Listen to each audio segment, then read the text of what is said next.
Hello guys, welcome to my YouTube channel. Today I am going to talk about internal environment of the body அடுத்த haemostasis தான் என்னென்னு கதைக்க போகிறேன். Okay, first internal environment இந்த என்ன பாடியில் இருக்கிற இன்டர்னல் என்வாயன்மெண்ட் இந்த என்னென்னு பார்ப்போம். அதாவது எங்கண்ட பொடி இருக்குதானே, பொடி இந்த நான் உங்களுக்கு டயக்ராமாக ஃபர்ஸ்ட் விளங்கப்படுத்துகிறேன். இந்த சர்க்கிள், பெரிய சர்க்கிள் இருக்குதானே, இதை எங்கண்ட பொடி இந்த வெப்பம் உடல் விளங்குதா. அந்த உடல் என்ன, உடல் செல்களால் ஆக்கப்பட்டது. எல்லா உயிரினங்களும் மல்டி செல்லுலர் ஆர்கானிசம். அதன் பேசிக் யூனிட் என்ன, உயிருள்ள மூலக்கூறு செல். அப்ப இது செல். அந்த செல் என்னத்துக்குள்ள இருக்கும், அந்த உடல் செல் இருக்குது. எல்லா செல்லுமே என்ன, என்வாய்மெண்டலோட தொடர்பில்லை. இந்த செல்லுக்கு அதாவது எக்ஸ்கிரிஷன் இருக்கு, அதாவது கழிவகற்றோணும் விளங்கிச்சா. அந்த செல்லுக்கு சாப்பிடணும், அந்த செல்லை என்ன சாப்பிடணும், நியூட்ரியன்ஸ் வேணும். அப்போ அதெல்லாம் செய்யணும். அது ஒரு பெரிய ஒரு கொம்போனண்டா. இப்போ யூனிசெல்லுலராக இருந்தால் சரி, ஓகே, அது மெம்பரேனில் ஆட்டோமேட்டிக்காக செய்யும். ஆனால் மல்டி செல்லுலர் ஆர்கானிசம் ஹியூமன்ஸ் எல்லாம் அதை எப்படி சாப்பிடும், அதை எப்படி கழிவாகட்டும். அதுக்குத்தான் எல்லா செல்லும் இருக்குது. அப்போ எல்லா செல்லும் கழிவுகளை ஒரு இடத்துல கொண்டே விடணும், அதை விட நியூட்ரியன்ஸ் ஒரு இடத்துல இருந்து எடுத்துக்கணும். அந்த மாதிரி ஒரு இதுதான் என்ன, இன்டர்னல் என்வாயன்மெண்ட். அதாவது அதுக்கு பேர் எக்ஸ்ட்ரா செல்லுலர் ஃப்ளூயிட். அந்த எக்ஸ்டர்னல் என்வாயன்மெண்ட்டை எக்ஸ்ட்ரா செல்லுலர் ஃப்ளூயிட்னு சொல்லலாம். அது ட்ரெண்டாக இருக்குது. எக்ஸ்ட்ரா செல்லுலர் ஃப்ளூயிட் ட்ரெண்ட் இருக்குது. ஒன்று பிளட் பிளாஸ்மா, அடுத்தது இண்டஸ்ட்ரியல் ஃப்ளூயிட். நான் அங்கால கதைக்கிறேன் என்ன எக்ஸ்ட்ரா செல்லுலர் ஃப்ளூயிட் இருந்தா என்னண்டு. இங்கே பாடி கொமோனன் பாடி ஃப்ளூயிட் நான் தனியாக அதை கதைக்கிறேன்.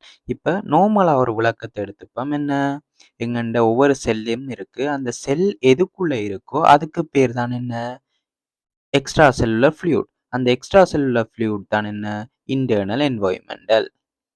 அந்த எக்ஸ்ட்ரா செல்லுலர் ஃப்ளூயிட் தான் என்ன, இன்டர்னல் என்வாயன்மெண்ட்.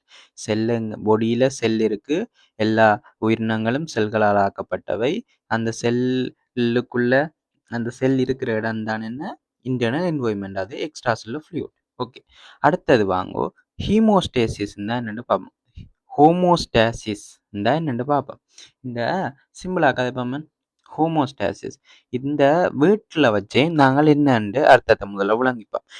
இதை ரெண்டா பிரிப்போம், ஹோமியோ அண்ட் ஸ்டேசிஸ் ரெண்டா பிரிப்போம். இந்த ஹோமியோண்ட என்னண்டா சேம் ஓர் சிமிலர் இந்த அர்த்தம்.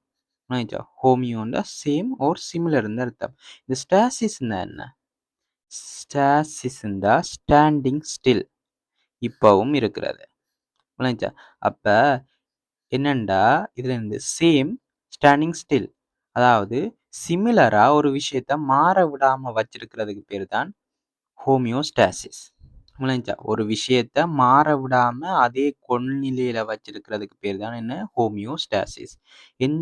அது மாறினாலும் திருப்பி அந்த இடத்துக்கு கொண்டு வரணும், அதுக்கு பேர் தான் ஹோமியோஸ்டாசிஸ். இப்ப எங்கண்ட உடம்பு வெப்பநிலை எடுப்போம். எங்கண்ட உடம்பு வெப்பநிலை திடீர்னு டெம்பரேச்சர் இன்க்ரீஸ் ஆகுது, ஆனா அதை திருப்பி பழைய நிலைக்கு கொண்டு வரணும். இந்த ஒரு குறிப்பிட்ட சர்டன் டெம்பரேச்சர்ல இருந்தா தான் எங்க உடல்ல இருக்கிற செல்கள் எல்லாம் உயிர் வாழ முடியும். அதுக்கு மேல போனா அது உயிர் வாழாது, செத்துரும்.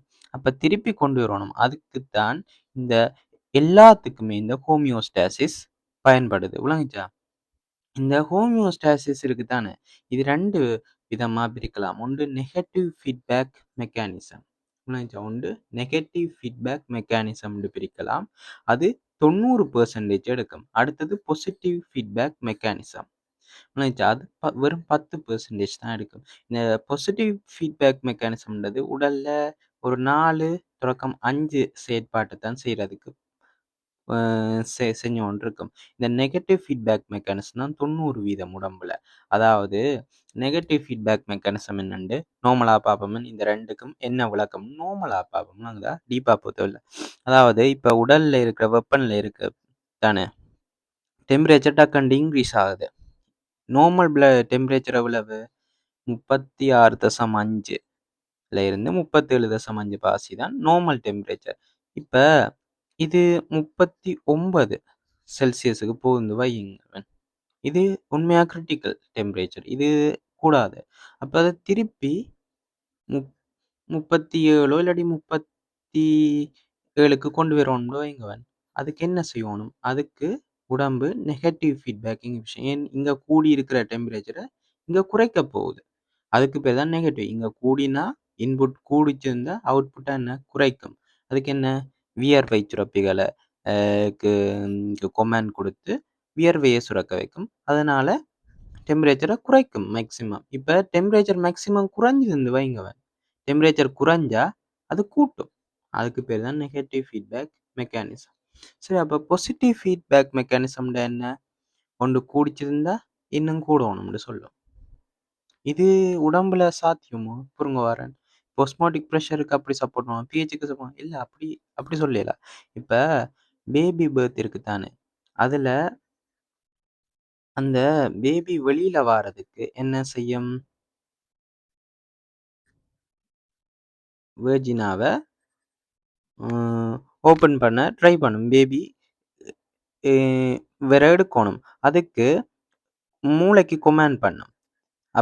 அப்போ மூளை என்ன செய்யும்? ஆக்சிடோசின் சுரக்கும், வேற நிறைய கொஞ்சம் ஹோமோன்ஸை ஓப்பன் பண்ணி கொமாண்ட் பண்ணும்.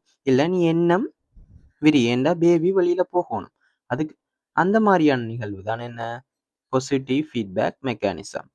வெரி ரேர், 10% தான் அது நடக்கும். ஓகே, இப்போ நாங்கள் நார்மலாக ஒரு இதுக்கு வந்துட்டோம். இன்டர்னல் என்வாய்மெண்ட் தான் என்ன, ஹோமியோஸ்டாசிஸ் தான் என்ன. ஹோமியோஸ்டாசிஸ் தான் என்ன?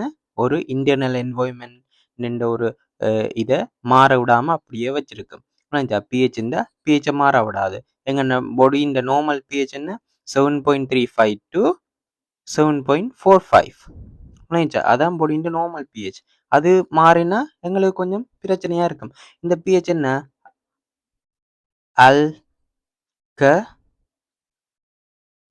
அதாவது ஒரு இதான ஒரு காரமான ஒரு இதுதான் இருக்கும்.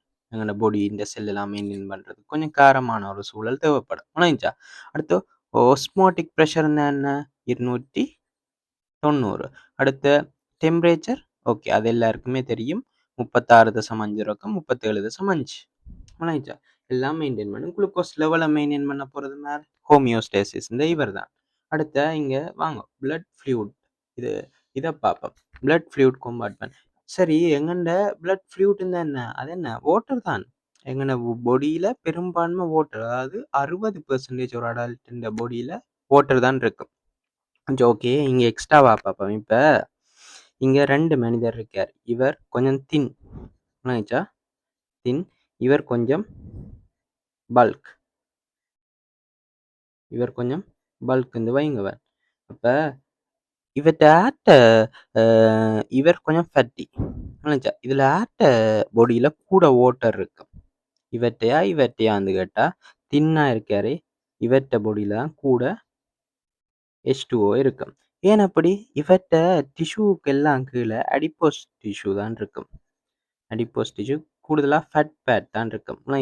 அப்போ இவர்கிட்டையில இவரை விட கம்பேர் பண்ணிக்குள்ள வாட்டர் பெர்சன்டேஜ் குறைவாக தான் இருக்கும். நான் எவ்வளவு கிலோகிராம்னு கதைக்கல, நான் வாட்டர் பெர்சன்டேஜ் கதைக்கிறேன். விளங்குதா? அது தெளிவாக இருக்கணும். இப்போ இவர் 40 கிலோ தான் இருக்கார், இவர் 110 கிலோ இருக்கார். அப்போ இப்படி இவரில் எப்படி கூட வாட்டர் இருக்கும் இவரை விட கேட்கக்கூடாது. இது நான் பெர்சன்டேஜ் காய்ச்சி கொண்டிருக்கேன். ஓகே, அடுத்த இங்கே வாங்க பாப்போம். டோட்டல் பாடியில் 60% நார்மலாக தண்ணி தான் இருக்க போகுது.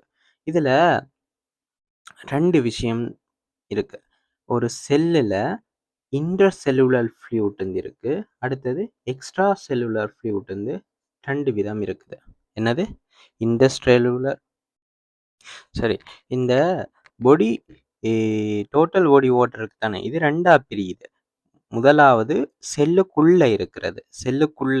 இந்த செல்லுக்குள்ள இருக்கிற ஃப்ளூயிட் அது என்ன? இன்ட்ரா செல்லுலர் ஃப்ளூயிட்னு சொல்லுவாங்க. இந்த செல்லுக்கு வெளியில இருக்கு தானே, இதே எக்ஸ்ட்ரா செல்லுலர் ஃப்ளூயிட் ஏற்கனவே சொல்லிட்டோம். அதான் என்ன? எக்ஸ்டர்னல் இன்டர்னல் என்வாய்மெண்ட் இந்த கதைக்கிறது.